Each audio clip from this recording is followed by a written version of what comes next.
problem is that we're not Blacks telling here the in this kids city are have made starting to use drugs significant earlier contributions. in life than they ever have.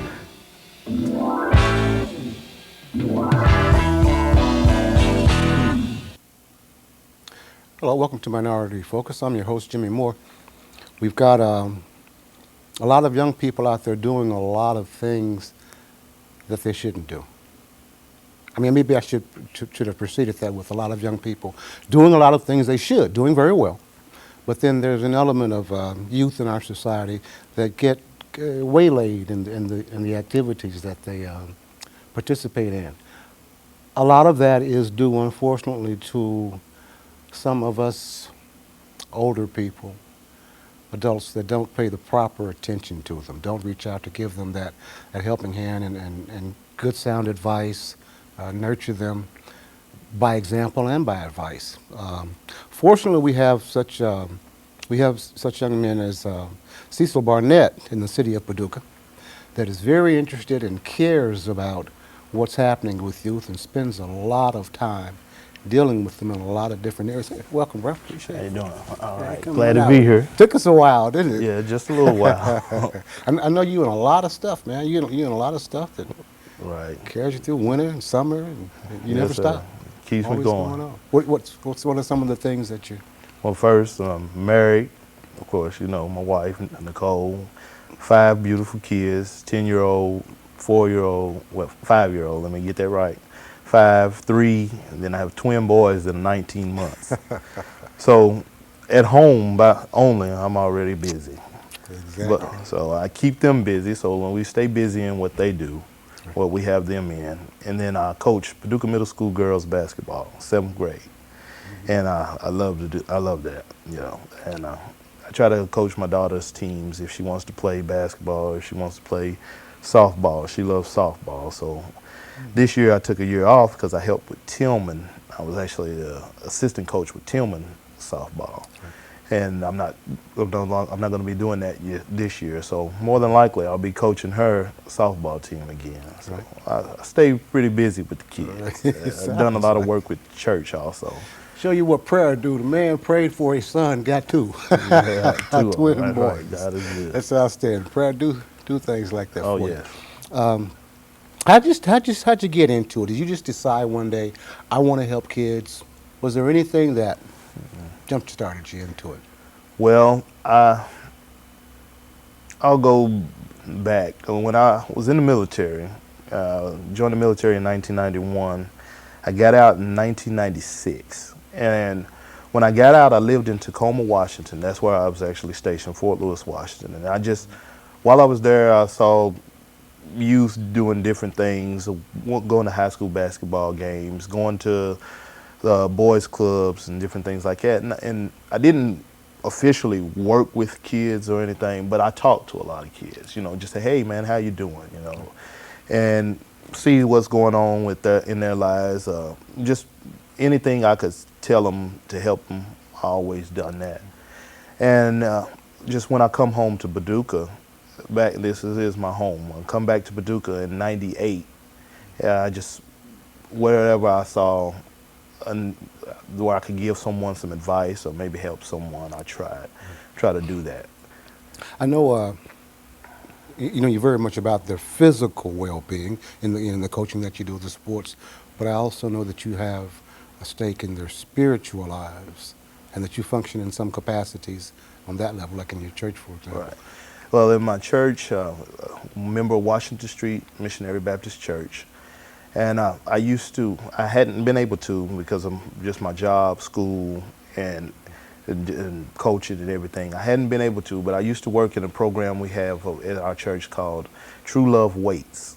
And what it is, it's a program to get teenagers, and it's just mainly for the teenagers. It starts at the middle school grade 6. And it is to get the kids to just understanding that to abstain from sex until they're married. That's the basis. But in this program, I try to do more than, I try to reach basically all areas of their lives to try to help them and show them what God would have them to do or just give them some direction, give them any kind of direction. I've been through a lot, so I can give them a lot of experience of what I've been through and what I made it through and what they can avoid.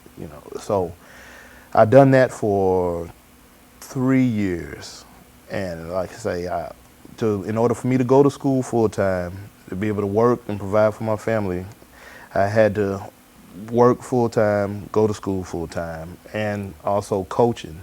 It took away from me being able to do that. But I'm really itching.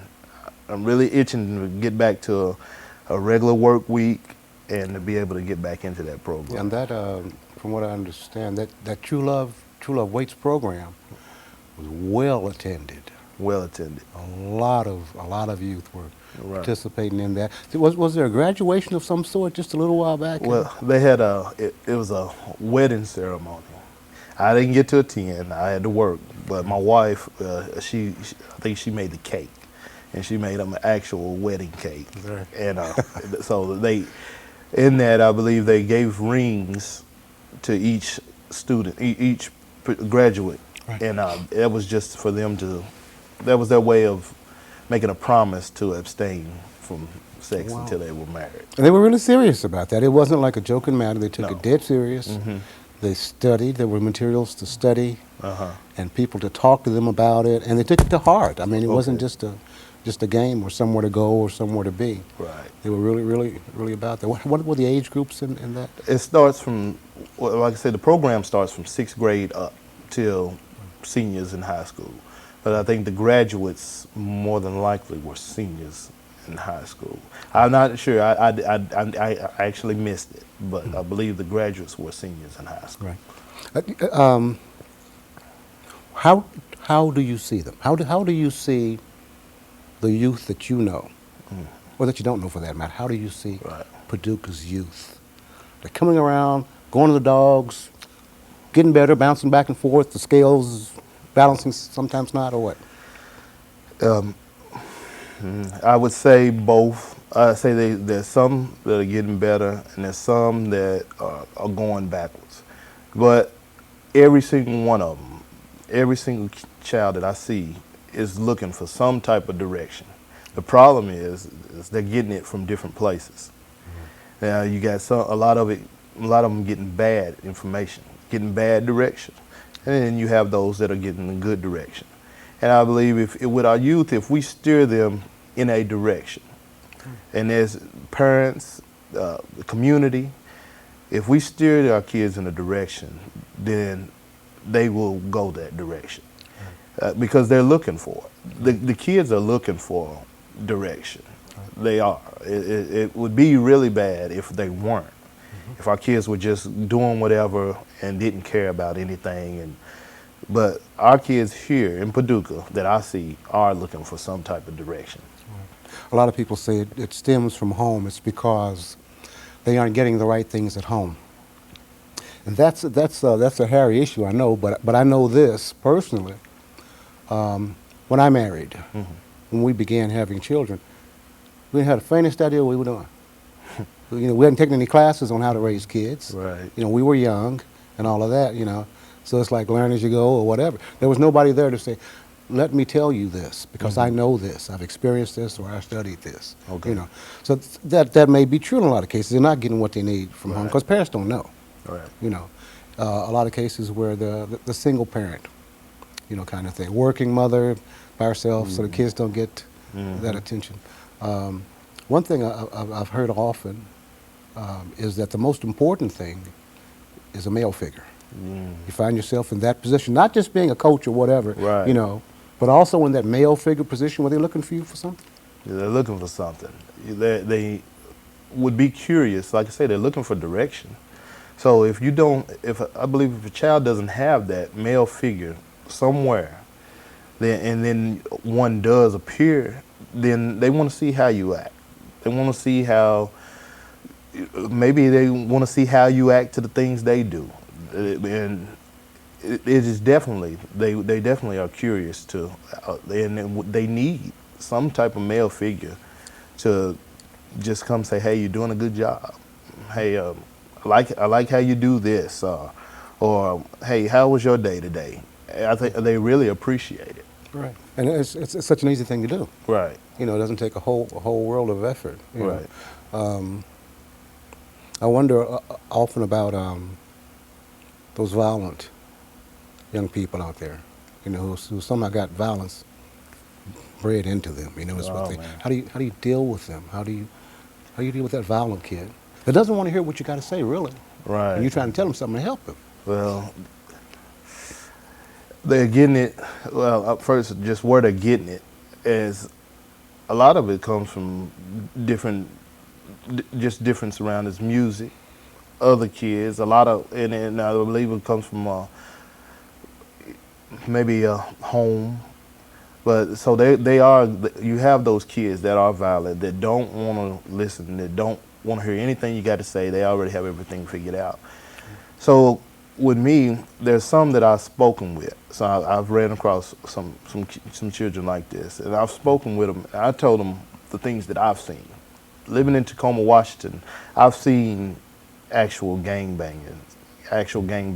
I've seen, not necessarily seen, but I've read the papers. I've been in the spots and things where things have happened.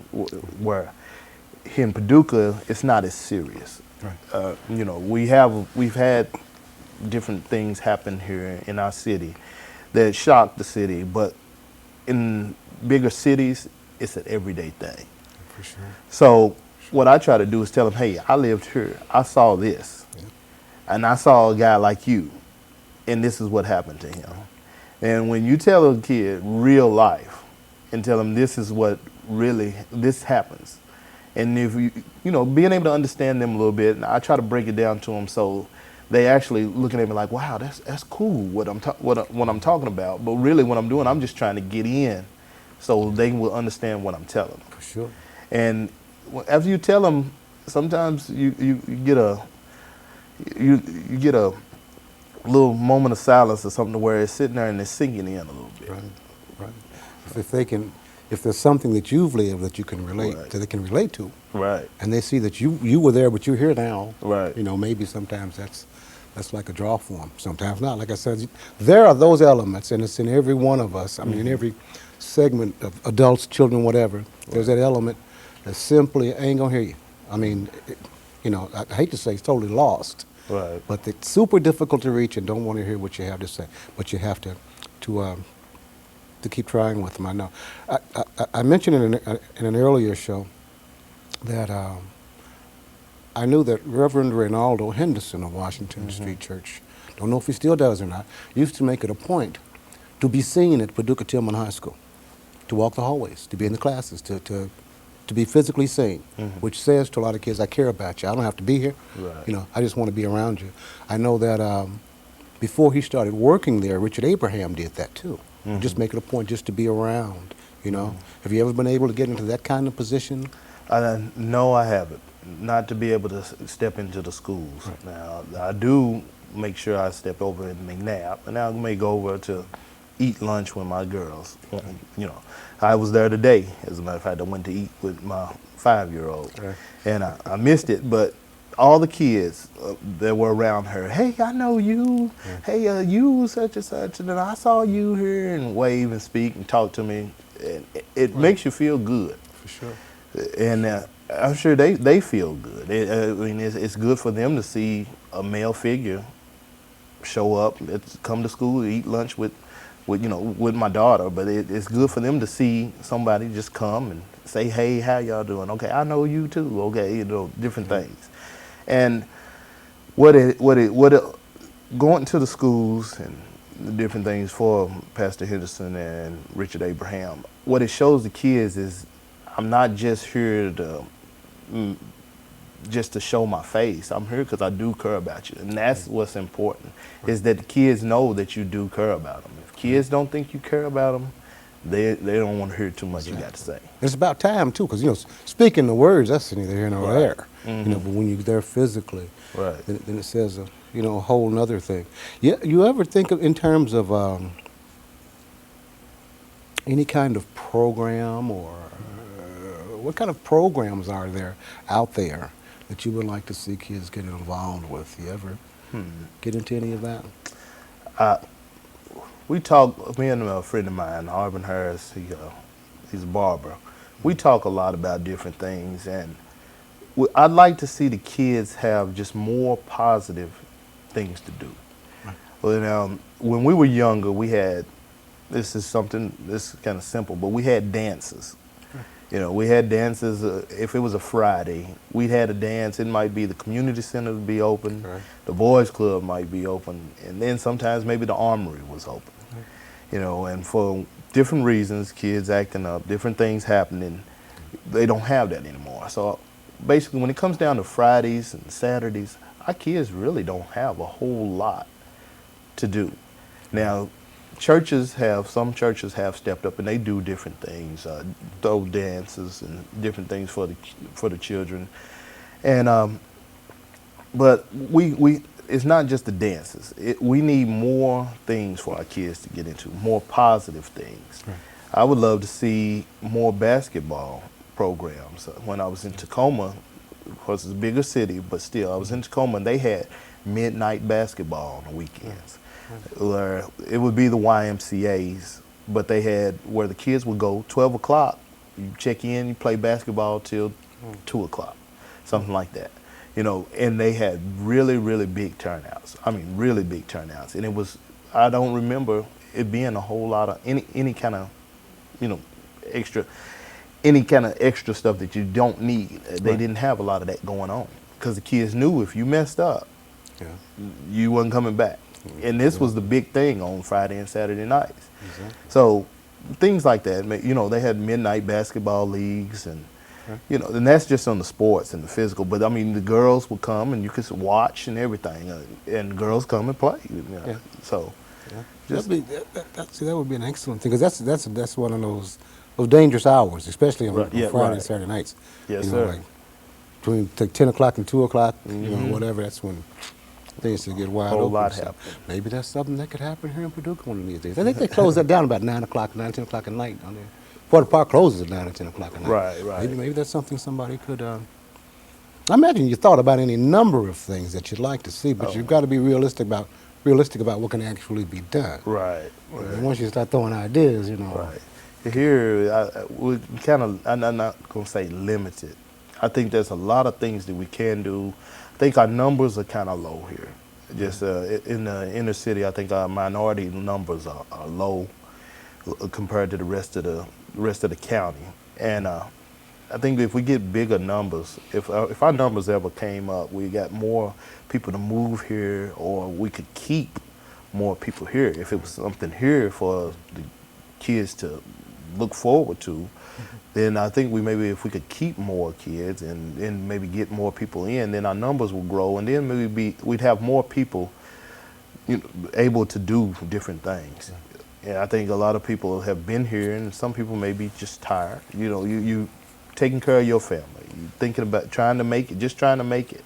You know, I know a lot of the guys my age. You know, we're still trying to get settled in as far as a career for the rest of our lives, take care of our kids, and, you know, just make it through every day, you know. Exactly. So, It takes a lot, too. right. It takes a lot. But it can be done. You know, again, in an earlier show, I mentioned about a minister here that goes to visit the courthouse and pays attention to what goes on, you know, as far as, you know, people in trouble, being in jail or whatever. The punishments they get to make sure there's no disparity and all that sort of thing. And I mentioned that, you know, instead of him being there by himself, that there should be like maybe 4, 5, 10 people go as a team to do that. Right. You know, and that's with the understanding too. You know, when you're trying to, when you got 5 children, you know, and trying to make a living and go to school and all that, time is scarce. Yes, it is. You know, and even young fellow like yourself gets tired. You know? Yes, sir. This little old dude like me, you know. But anyway, maybe there are those people out there who at some time or another, you know, have that few minutes, a half an hour, that hour, whatever. They used to have a Big Brother program here some years ago. Don't remember who did that, but that was a pretty good thing. Nothing like that now? Someone asked me about that a few years ago, and I don't know, I think at that time I might have been I couldn't do it for some reason, and I hadn't heard anything else about that. But that if there is still one, I would be interested in that. I think my father, as a matter of fact, I think he was involved with that some. So I was a big brother, as a matter of fact, but when the kid came over, my kids took him. right, I mean, it wasn't about me. It was Right. about, he just like joining the family, Right. It wasn't so much as me and him one-on-one. But that's not always the case. It's not always a family for a kid to float into and feel comfortable about. Right. Sometimes it's just that single one-on-one, Mm-hmm. kind of thing. Like I invited, I have a niece who's a single mother. Mm-hmm. Has a son and a daughter, a 15-year-old son. And I invited him to go fishing Mm-hmm. for his first time last week. Mm-hmm. What does he do? Shows up with his cousin, 15-year-old cousin. Yeah. So we invited him along, but things like that, simple things. Right. You don't have to get on in the book, Right. psychology Right. today and all of Yeah. that. Just a few minutes of time. But like you said, in your case, sometimes that time is hard to come by. What are you looking at in the future as to what you'd like to do? Anything in particular, as far as the kids are concerned? As far as kids, I would love to keep coaching. I would love to advance in coaching, but I want to go to school to become an architect. So I know that's going to take a lot of my time. And just while I'm doing that, definitely working with my kids. And then just wherever I can offer some advice in church, where we hope church to have a program wherever, if we're in Lexington or wherever. And just do what I can. Right. But the main thing I always will do is if I see a youth and I can build some type of relationship and I can get in there and get a trust and understanding with them, I try to tell them some things that will help them. Right. That's the main thing. You just offer words of wisdom, not just, hey, do this, do that, but just see what they're doing. Say, hey, be positive, keep doing what you're doing, and anything just to help guide them in that direction that I was telling you the kids are looking for. They're looking for a way to go, new way to do things, ideas on how to be positive and become something. Because nobody wants to be a nobody. Sure. Nobody. Our kids, they don't want to end up in jail. Exactly. But what happens is, I think, for instance, the kids think that sometimes not necessarily ignorance. They think that getting in trouble or things like that are cool. And that's one of the main things I told my boys. I was like, look, getting F's on your report card, getting in trouble in school and everything, everybody laughs and everything. Everybody, oh, he's cool and everything. No, that's not cool. You got the people that you used to call, it's a lot of, they call it jonesing, cracking jokes and everything. It's been done for years. Cracking jokes and everything on people calling them nerds and things. Yeah. Those people end up being bankers, being very, very successful. Check that out. So, another thing too, that you're well on the way to being an architect. There's a program I'll talk to you about that after the show. There's a program, you may be aware of it, that if you attain something worthwhile, if you're a carpenter or an architect or whatever, if you attain something that makes you a decent living, takes care of your family, that you did honorably, right. Perhaps you went to school for or whatever, there's a program where a kid can go on the internet and ask you how you did what you did.